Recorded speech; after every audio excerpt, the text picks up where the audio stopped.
Hello, I'm Sarah, a 29-year-old woman, and I've just recently gotten divorced. It happened because my husband, or rather ex-husband, was a cheating douchebag. But the way I found out was not the way I thought it would go. There was something good that came out of it, at least. But let me first tell you about how we met. I met Gavin at a bar. He happened to be there for some work-related party. He was the one that approached me, and he pretty much kept me company the entire night. I must admit that I was very insecure about myself, so to get that much attention from a man was nothing short of an ego boost. Anyway, after we met for the first time, we went out on a couple of dates. I found out that he was 6 years older than me, but I didn't mind that because I had always had a thing for older men. He was also surprisingly a lot more charming than he was at the bar. We went on multiple dates until we decided we wanted to make our relationship official. Before I continue, I should tell you that my big dream has always been to own my own place. My parents lived way too far away for me to live with them, and I didn't want to always live on a lease. My parents helped me with half the down payment while I worked my butt off for the other half. Anyways, Gavin and I dated for around 2 years before we decided to tie the knot. Our wedding was a pretty small affair, with our guests being only our closest friends and family, and we loved every bit of it. Our relationship thrived after we got married. Never in a million years had I thought that Gavin was thinking of or even capable of cheating on me. Another thing I do want to say is that Gavin's mother, Eleanor, and I had a really good relationship. She always told me that I was like the daughter she never had. Every time I went over, I was pampered senseless by her. It was even more amazing to have her as a mother-in-law because she helped me feel better about the distance I had between my parents. She made me feel like I still had my mom with me. So when I finally had saved up enough to pay the down payment for a house, and I did purchase a house, the first people I celebrated my milestone with were Gavin and Eleanor. Both of them were really happy for me, and I was glad I had good people by my side. The only weird thing that happened was Gavin being adamant about being the one to create copies of the house keys. I didn't think much of it because I just thought that Gavin wanted to lighten my workload or something. I don't know, it's dumb, but that's just how I rationalized it. The next year, Gavin and I lived blissfully. We had a whole house that we could decorate and design however we wanted to. Gavin and I took up several renovation projects that I thought brought us only closer because it entailed spending a lot of time together.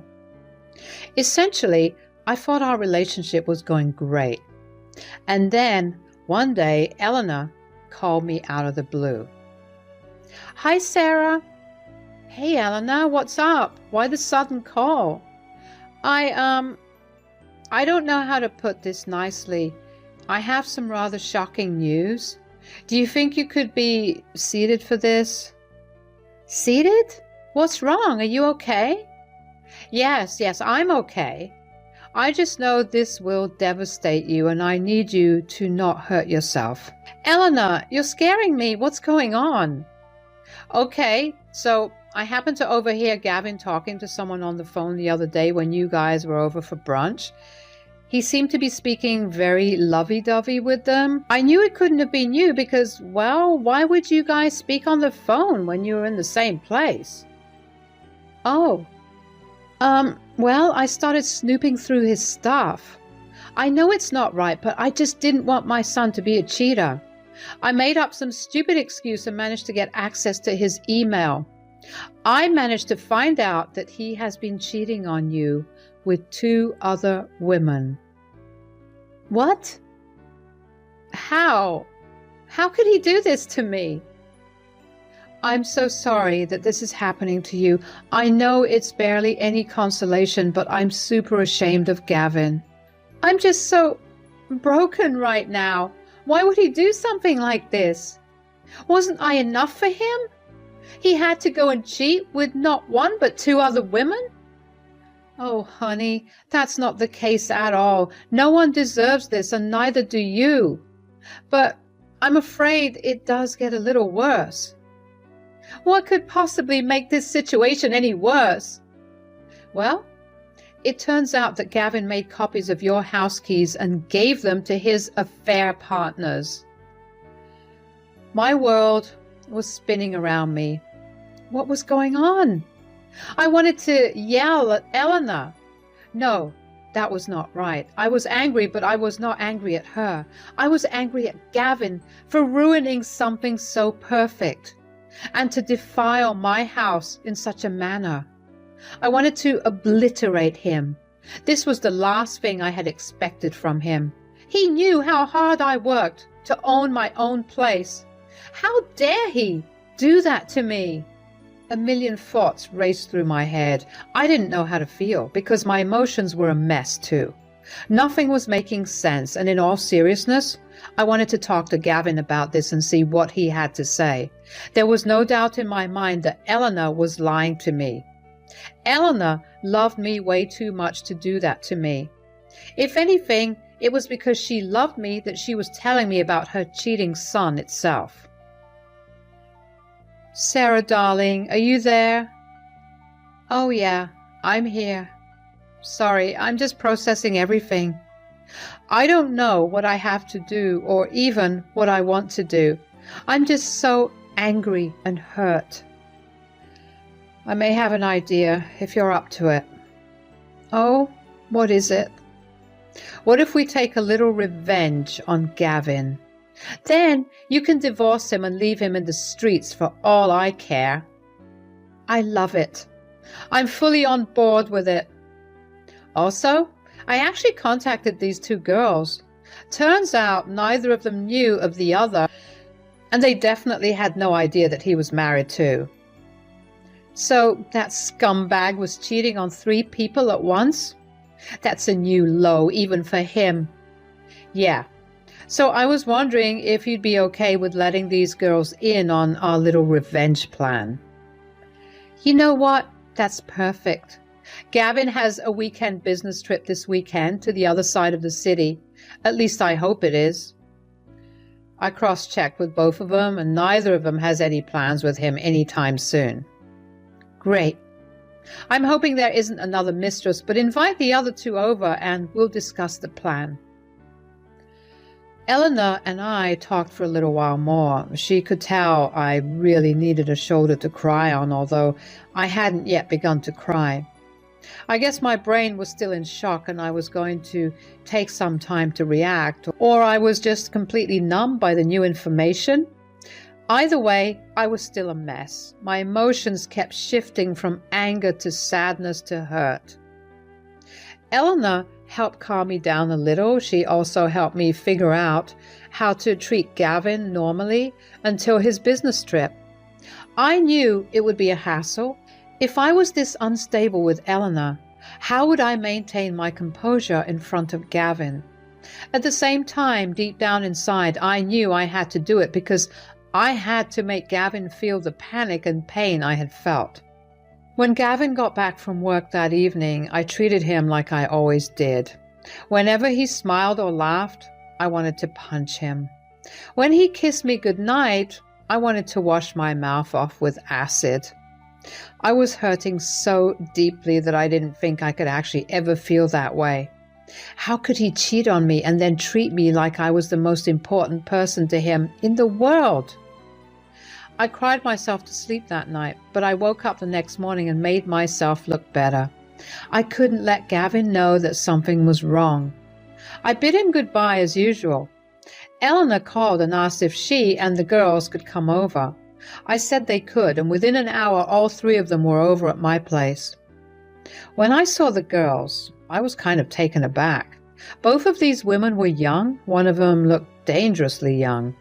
At that moment, I only hoped that she was legal and Gavin hadn't committed a crime.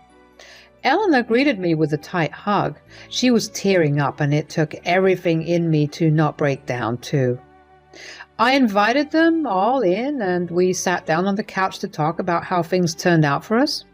The first thing I found out about these girls was that one of them was named Riley and the other was Sadie.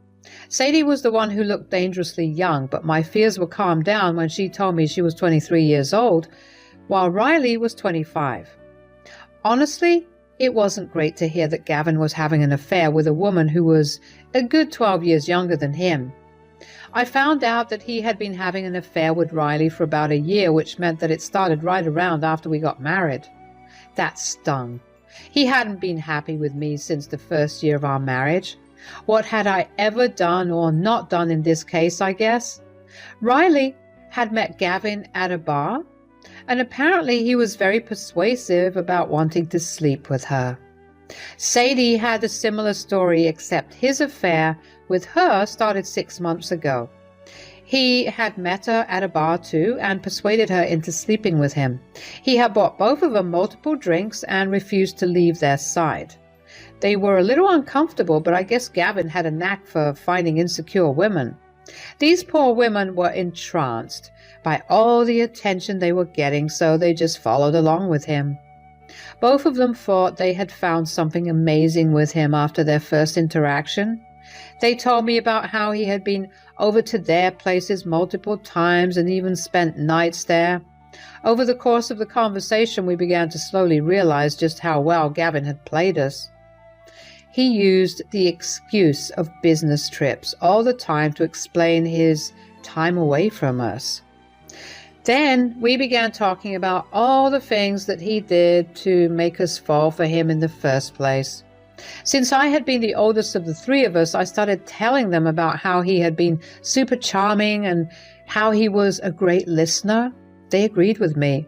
As the conversation went on, we realized that he literally used the same moves on all of us. If any one of us received flowers, the other two received them as well. I don't know what he was trying to accomplish with that, but I felt like I was about to throw up. All this time that I thought we were doing amazingly, we weren't. Every time he made me feel special, like I was the only woman in his eyes, I was not. I was just one of the ladies on his roster. I felt beyond betrayed. Riley and Sadie looked pale, and I figured I did too. We kind of just sat in silence for a while as we processed everything we had learned. Eleanor was the one to break the silence and bring us back to earth. Wow, okay, so my son is the scum of the earth, but we're not here to discuss that. Eleanor? No, I get it. I know you guys are hurt and you feel betrayed. I may not have the same relationship with my son, but to an extent, I feel those emotions too.